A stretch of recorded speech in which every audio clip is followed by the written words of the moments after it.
lecture, what I have told you that we are in the last class lecture, I have created one application that is my first React app, right? While set up the we can say node, npm, and path, right? So in that lecture, what we have did, we have I will share that link in the comment box. Okay, so in that lecture, what I have did, I have created one application that is my first React app, and through the npx, right?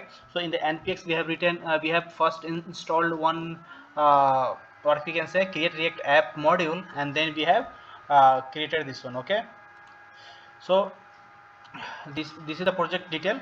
So when we created the application, so this will be the your default structure. So before going to I will tell you, this is the we are seeing Visual Studio Code, and if you will write on the Google Visual Studio Code, so you can download from the internet, right? And that is a very open source code from the Microsoft, so it will no charge, you can directly install, and you can see the same window uh, in that. Okay, so when you write control plus curl like this, okay, so you will get the terminal here. Okay, like this, and with this you will get node module. This is the folder where you will get all the package by default that is required for the application, and another is the public folder. In the public folder you will see the sub icon, html, and default png files are there, that the manifest files, and the main files are in the src folders, right? And apart from this, we have one package log.jsn, and then package.jsn. So package.jsn will contain all the default definitions of your yeah, we are going to manually write some code, some functionality in the application. So it will contain all the dependency first, the definitions, name of the application, and the debug script. What are the script we can write? So we have the script react start, and then build we have test and exec. Okay, apart from this, there is a browser configurations, so that we have, and develop for the development side, we have Chrome, Firefox, and Safari we have inbuilt. Okay, and package.lock is nothing but the installation of your all the npm dependency, bevels, and those things, right? So that is not required, we can say it is not required, but I will tell you, it is all the npm modules that we have installed. So that definitions you can see in the package hyphen log dot json. Okay, and in the src file you will see one css file that contains all the css classes, and another is a js file that contains your uh, app functional programming. This is the called functional programming. So in this we will see one return, and return will contain your ui data. Okay, and another is a test file, test.js if required.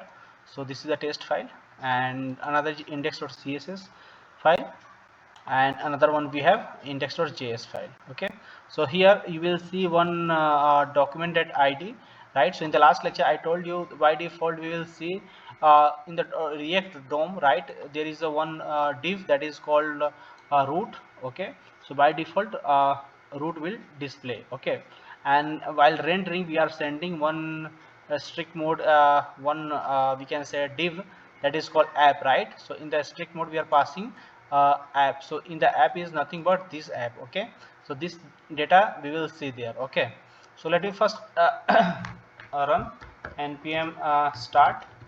From the npm start you can start your development server, and you can see the code what you have written here. Okay, it will take some time. Let me go through here.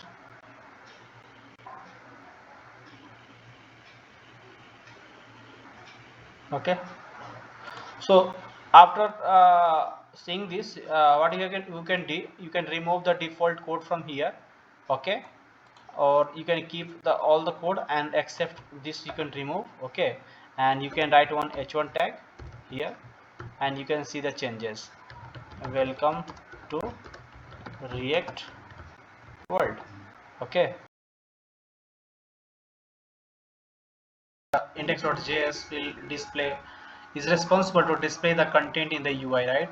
Why? Because React DOM, we have taken React DOM from the module React DOM, and React DOM has a method, render method, that contains, you have to pass one div, uh, the HTML content, and the that is the document or data element by ID you have to pass, right? So this root is nothing but ID of HTML, right? So how it will give you the HTML file, let me tell you. So there is a folder that is called public folder, okay? In the public folder we have an HTML index file, right? So when you are expanding the HTML file, you will see there is one root, right? In the body tag, you will see a div tag that ID has a root, right? So when the script, this is no script, so it will not display anything, that is not a problem. But we have written one div ID in by default, the project folder containing the React app, the title, see here, and the root ID, okay? So in this ID, in place of this ID, the content that we are passing in the index.js is responsible to display, right? So we are passing app. So app is nothing but a JS file. See, app is nothing but a JS file, and it contains one div tag in the return, and it gives you a what we can say, welcome message. Either you can remove the class 2 also, for till now you can remove, okay? And uh, yeah, and the index will in the index tag you can also remove this strict mode, that is not required. So take the comma here, okay? Let me go to the document, format the document. See, either you can say, you can pass this app, then comma, and then get element by ID you can pass, okay? And this comma you have to close, okay? So very simple line of code that I have already told you in the last lecture, and in that you have to pass one HTML tag, or if you have already functional program, functional we can say we have created what we can say, component, and we have exported that one, we can also pass one, okay? Either we can also pass one here, we can also pass one here, one h1 tag, and we can give the message also, okay? So that's all guys. So yeah, if you have any doubt, please ping me in the comment box.